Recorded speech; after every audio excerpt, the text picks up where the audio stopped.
Very simply, you act on whatever contains the highest amount of passion, excitement, curiosity that you can first.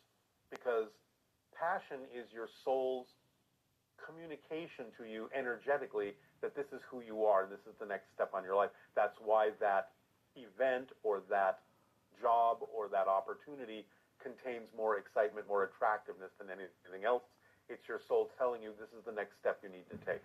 So you act on your passion first. Step 2 is you take it as far as you can until you can take it no further or until the excitement wanes, making sure that your beliefs are not what's dampening the excitement. That is truly naturally waning. And then you look for the next thing that contains more excitement than anything else. And when we talk about the acting on your passion, we don't mean it has to come with trumpets.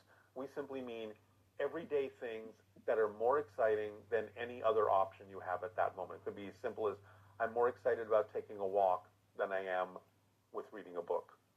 So do that first. Step 2, take it as far as you can until you can take it no further.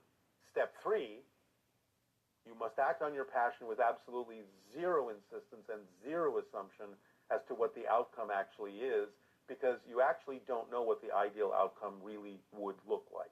You may guess, but you don't really know.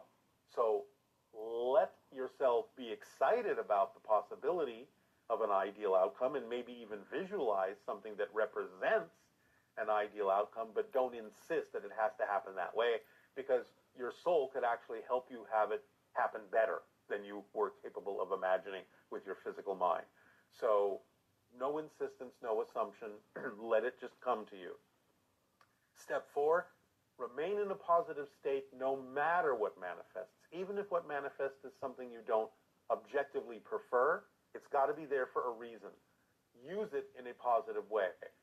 Having something manifest that you objectively don't prefer doesn't need to cause a negative reaction in you. You just have to use your curiosity and say, oh, that's curious. I wonder why it happened that way, because I don't prefer that. But sometimes seeing something we don't prefer helps clarify by contrast what we do prefer. And that's a positive way to use what you don't prefer.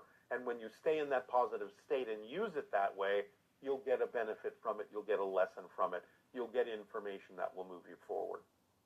If you stay in a negative state, you will only react to it and continue to perpetuate the thing you don't prefer.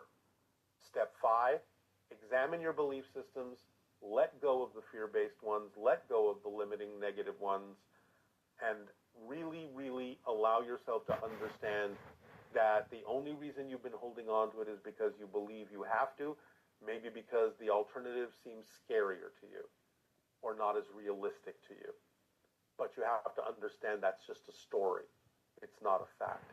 Let go of the negative beliefs, examine your belief systems, clean your attic out, and then energy can work more efficiently for you, and you can move forward in a more accelerated way. So those 5 steps: act on your passion, take it as far as you can till you can take it no further, no assumption, no insistence, stay in a positive state, examine and clear out your negative and fear-based beliefs.